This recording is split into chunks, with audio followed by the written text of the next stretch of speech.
ဂျပန်ကိုနလန်မတူအောင်အမောက်တီးပြလိုက်တဲ့ပွဲမှာမြင်တွေ့ကြရတယ်။ဖန်ရဲ့ Nist ပိုင်းဆိုင်ရာအားသာချက်၄ရက်။ Brain တော်ဝင်းမင်္ဂလာပါဗျာ။ကြော်ကြမမေ Sport Channel ကနေအားလုံးကိုပြန်လဲကြိုလိုက်ပါရစေ။လက်သီးအားတန်တဲ့ striker တိုင်းဂျပန်ရဲ့အကောင်းဆုံး Grabber ကိုနိုင်တာမဟုတ်ပါဘူး။ဒါပေမဲ့ Joshua ဘန်ကတော့တရား5ချီမြောက်မှာအလဲထိုးသွားတာဟာကံကောင်းလို့လုံးဝမဟုတ်ဘူးဆိုတာခင်ဗျားတို့သတိထားမိလား။လူများစုကဖန်ရဲ့တရက်ဆက်ပြည့်သွင်းတဲ့လက်သီးတွဲလုံးတွေကိုပဲမြင်ကြပေမဲ့တကယ် Nist ပညာရှင်တွေပဲမြင်နိုင်တဲ့တရားကိုကျိုးဝိုင်းထဲမှာငဲကျသွားစေခဲ့တဲ့ဖန်ရဲ့အဆင့်မြင့် Nist ပိုင်းအားသာချက်၄ချက်ကိုဒီနေ့ဗီဒီယိုမှာတင်ဆက်ပေးလိုက်ရပါတယ်ခင်ဗျာ။ကဲအစဉ်လေးဖြစ်ရင်စလိုက်ကြအောင်။နံပါတ်1အနေထားပြောင်းလဲခြင်းမှာတွန်းတဲ့ခြင်း lateral transitional striking ဒါမှ fighter တွေဟာပြန်ဘက်ကဝင်လုံးလို့ရှုပ်ထွေးနေတဲ့အနေထား clinch ကနေပြန်ကွာတဲ့အချိန်ဒါမှမဟုတ်တေတောင်းဝင်တာကိုကာကွယ်ပြီးတဲ့အချိန်မျိုးမှာအသက်ပြင်းပြင်းရွှေပြီးနောက်ကိုဆုံးနေရှိပါတယ်ခဏလောက်အနားယူတဲ့သဘောပါဒါပေမဲ့ Joshua ဘန်ဟာအဲ့အနေထားပြောင်းလဲတဲ့ second ပိုင်း transitional phase တွေမှာအနေအကင်းဆုံးမဟုတ်ပဲအနေအများဆုံးတားရဲတကောင်ဖြစ်လာပါတယ်တရားကဗန်ကိုဝင်လုံးနဲ့ဗန်ကဖြုတ်ချလိုက်တယ်အဲ့လိုဖြုတ်ချပြီးလူချင်းပြန်ကွာသွားတဲ့ second ဝယ်လေးအတွင်းမှာပဲဗန်ရဲ့အများဖြောက်လက်သေးတွေကတားရဲမေယိုစီကိုလှည့်တပြက်ဝင်လာပါတယ်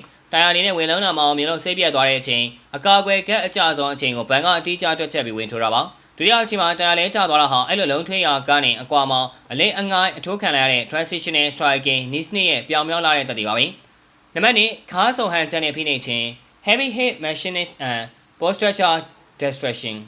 Grabber တွေကိုကာကွယ်တဲ့နေရာမှာခြေထောက်ကိုနောက်ပစ်ပြီးကာကွယ်တဲ့ sparring Nist ကိုလူတိုင်းကသိကြပါတယ်ဒါပေမဲ့ Van အသုံးပြုသွားတာကတာမန် sparring မဟုတ်ပါဘူးအဲ့ဒါကို Nist ပိုင်းရ heavy kick လေးလံသောခါးဆုံလို့ခေါ်ပါတယ်တရားက Van ရဲ့ခြေထောက်တွေကိုဝင်ဖမ်းတဲ့အခါ Van ဟာနောက်ကိုအလွန်ကြီးဆုံးမပြေပါဘူးတဲ့ခနာကိုလေးချိန်တစ်ခုလုံးကိုတရားရဲ့နောက်ကျောင်းနဲ့ပခုံးတွေပေါ်မှာဖိချလိုက်ပါတယ်တရားအနေနဲ့ Van ကိုဆွဲချဖို့ကြိုးစားတိုင်း Van ရဲ့ပေါင်ချိန်125ပေါင်အပြည့်ကိုသူ့ရဲ့ပခုံးကျွတ်သားတွေနဲ့အတင်းထန်းတင်တွန်းတင်နေရပါတယ်ဒီ Nist ဟာပထမအချိန်နဲ့ဒုတိယအချိန်မှာတရားရဲ့လက်မောင်းကျွတ်သားတွေတဲကိုလက်စစ်အက်ဆစ်တွေအများများထွက်လာစေခဲ့ပြီးနောက်ပိုင်းအချိန်တွေမှာတရားရဲ့ဝင်လုံးမှုအရှိန်ကိုထက်ဝက်လောက်ကြာဆင်းသွားစေခဲ့တဲ့အဓိကလိုအပ်ချက်ဖြစ်ပါတယ်နံပါတ်3ဘေးတိုက်ခြေလမ်းများနဲ့ထောင်ချောင်းဆင်ခြင်း lateral full and cage trapping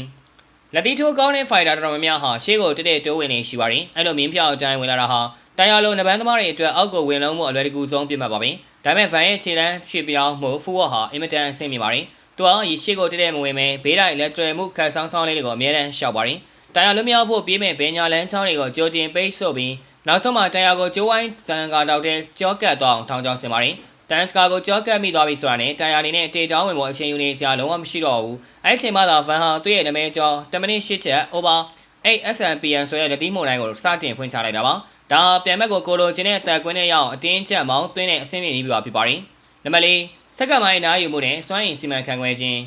Micro Resting ရဲ့ Sparring Energy Management ဒီဝက်မှာတရားကပစ္စမအချိန်မှာမောဖောက်ပြီးပြိုလဲသွားပေမဲ့ Van ကတော့ပထမအချိန်ကလေးကအတိုင်လန်းဆန်းနေတာကိုတွေ့ရပါတယ်။ဒါ Van ရဲ့ချမ်းခိုင်မှုကောင်းတာတခုရဲ့အကြောင်းမဟုတ်ပါဘူး။ Micro Resting စက္ကန့်ပိုင်းနားယူခြင်းဆိုတဲ့ file အကျိုးကြောင့်မှာပထမအချိန်မှာတရားက Van ကိုချမ်းမြေမှာဖိထားခြင်းဒါမှမဟုတ် Tanska မှာဖတ်ထားခြင်းဒီမှာ Van အတင်းချက်အားသုံးပြီးမရုံပါဘူး။အသက်ကိုမမှန်ရှူတဲ့ကြွသားတွေကို short ချထားပြီးတရားဘယ်လိုလုပ်မလဲဆိုတာကိုစောင့်ကြည့်ပါရစေ။တရားကချုပ်ကပ်ဖို့တေးလေးအားသုံးနေခြင်းမှာ Van ကတော့အဲ့အချိန်လေးတွေကိုအနားယူတဲ့အချိန်အပြင်ပြောင်းလဲအသုံးချသွားခဲ့ပါတယ်။ကိုလိုရတဲ့အချိန်ရောက်မှသာခွန်အားကိုရုပ်တက်ပေါက်ကွဲထုတ်ပြီးတိုက်ခိုက်ပါရင်ဒီလိုထက်မြက်တဲ့စွမ်းရည်စီမံခန့်ခွဲမှု energy management ကြောင့်သာ9ကြိမ်25မိနစ်အပြည့်ကစားတဲ့ပွဲမျိုးမှာ Van တရားကိုအစားကနေဆုံးပြီးအပြည့်အသက်ဆုံးမသွားနိုင်ကြတာဖြစ်ပါတယ်။အကြောင်းမဲ့ပြောမယ်ဆိုရင် Joshua ဘန်ဟာအခုဆိုရင်လက်သီးထိုးကောင်းတဲ့ကောင်လေးတယောက်ဆင်းကနေအုံနောက်ရောခွန်အားမှာပြေးစုံလို့နဲ့ US ရဲ့အဆင့်မြင့်သားရဲတကောင်အပြင်တရားဝင်ပြောင်းလဲသွားပြီဖြစ်ကြောင်းတင်ပြလိုက်ရပါတယ်။အဆုံးထိကြည့်ရှုပေးခဲ့ကြတဲ့အတွက်အားလုံးကိုကျေးဇူးထူးပဲတင်ရှိပါရခင်ဗျာ။